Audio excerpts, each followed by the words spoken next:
Baik, Assalamualaikum warahmatullahi wabarakatuh. Perkenalkan, saya Nur Amalia Putri, selaku moderator dari kelompok 5. Kelompok 5 beranggotakan dengan 5 orang. Yang pertama itu Muhammad Azhar, Nur Indramaya, Farid Aswar, Nur Amalia Putri, dan Audi Utama. Um, untuk mempersingkat waktu, langsung saja saya berikan kepada pemateri pertama untuk memaparkan materinya.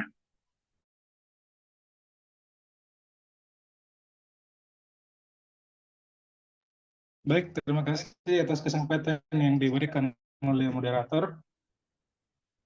Saja untuk rencana pembangunan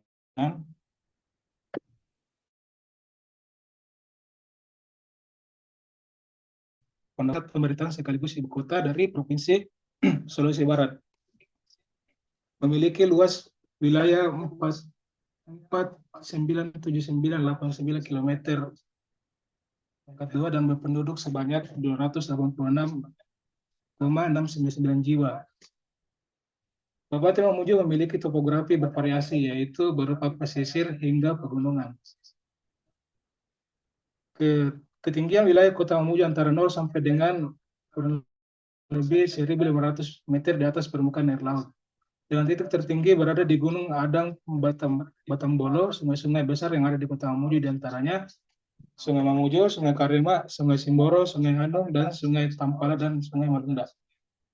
Secara geologi, wilayah Kota Mamuju tersusun oleh batuan formasi gunung api padan berupa tufa pipi bereaksi bersiapan lawa, batu pasir, dan batu lempu. Kota Mamuju adalah salah satu kota besar dan termasuk dengan kategori kota berpendidikan yang terdiri dari sekolah dasar, sekolah menengah pertama, sekolah menengah atas, dan perguruan tinggi, yaitu kampus Tomakaka. Kampus Tomakaka dirancang untuk menjadi tempat tujuan utama bagi masyarakat yang ingin bersekolah dan bersosialisasi di Kota Mamuju. Jumlah kampus masih relatif atau terbatas, oleh karena itu direncanakan sebuah kampus pendidikan dengan fasilitas yang baik dan memadai agar dapat menunjang dan memenuhi kebutuhan para pelajar setempat. Untuk lokasi rencana, bangunan kampus ini direncanakan akan berlokasi di Jalan Insinyur Haji Juanda nomor 4/77, Kelurahan Mamuju, Kecamatan Mamuju, Kabupaten Mamuju, Provinsi Sulawesi Barat. Lokasi ini dipilih karena berada di daerah pusat kota Mamuju. Sekian dari saya kembalikan kepada moderator.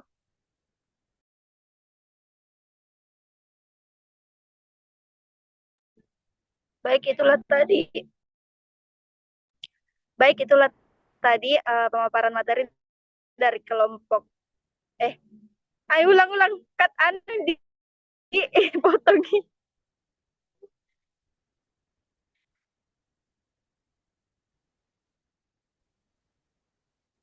Oke, lanjut. Baik, itulah tadi pemaparan dari pemateri pertama. Selanjutnya saya persilakan kepada pemateri kedua untuk memaparkan.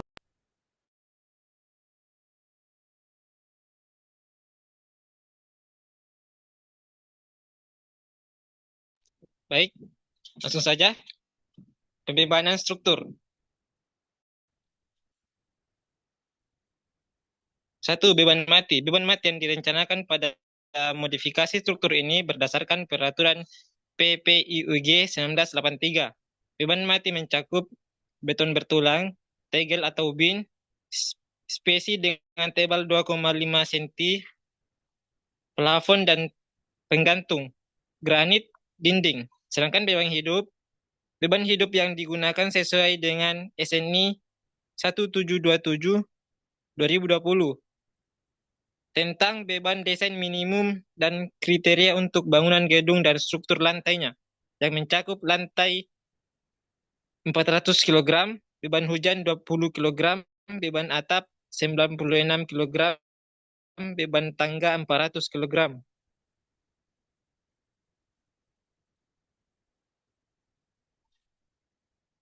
Lanjut.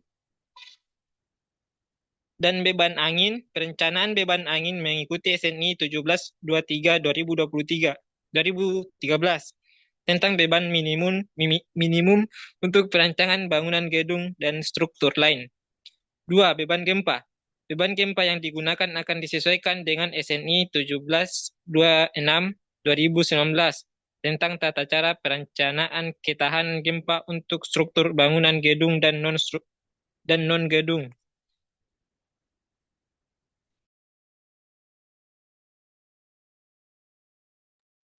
Itulah tadi pemaparan dari pemateri kedua. Selanjutnya saya persilakan kepada pemateri ketiga untuk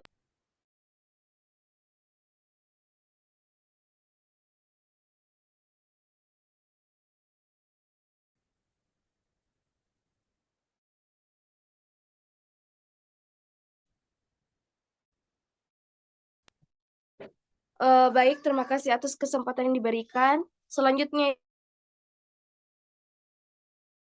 itu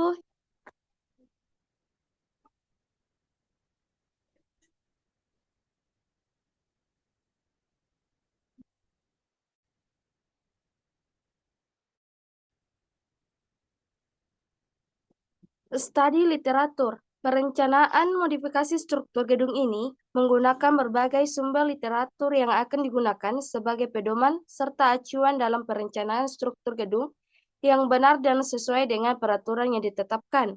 Studi literatur dan peraturan yang digunakan dalam penyelesaian tugas ini antara lain, yang pertama itu SNI 1726 2019 Tata Cara Perencanaan Ketahanan Gempa untuk Struktur Bangunan Gedung dan Non-Gedung. Yang kedua itu SNI 1727 pada tahun 2020 beban minimum untuk perencanaan bangunan gedung dan struktur lain. Yang ketiga itu SNI tahun 1726 sampai 2019 yaitu standar perencanaan ketahanan gempa untuk struktur bangunan gedung. Selanjutnya itu data perencanaan luas bangunan. Luas bangunan yang direncanakan adalah 38,8 meter dikali 28,8 meter. Jumlah lantainya yaitu ada 5 lantai. Gedung strukturnya itu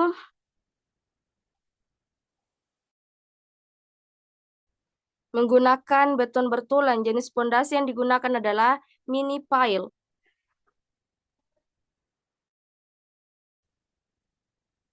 Lanjut. Yang keempat itu gambar rencana.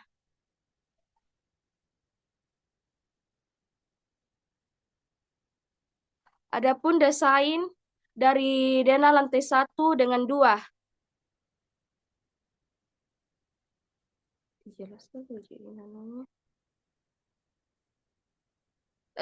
Adapun berikutnya adalah denah lantai 3 dengan denah lantai 4. Dan berikutnya ini adalah denah lantai 5.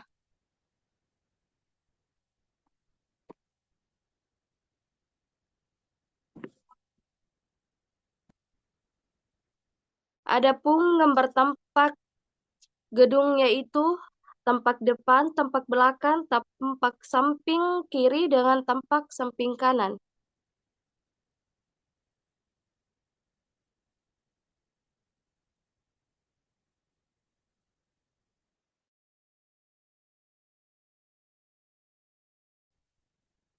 Yang ketiga itu adapun potongan yaitu potongannya terbagi menjadi 2 yaitu potongan AA dengan potongan BB.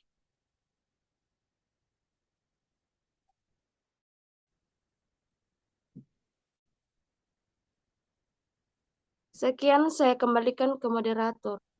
Baik, terima kasih. Itulah tadi pemaparan dari kelompok 5. Lebih dan kurangnya mohon dimaafkan. Saya kira Assalamualaikum warahmatullahi wabarakatuh.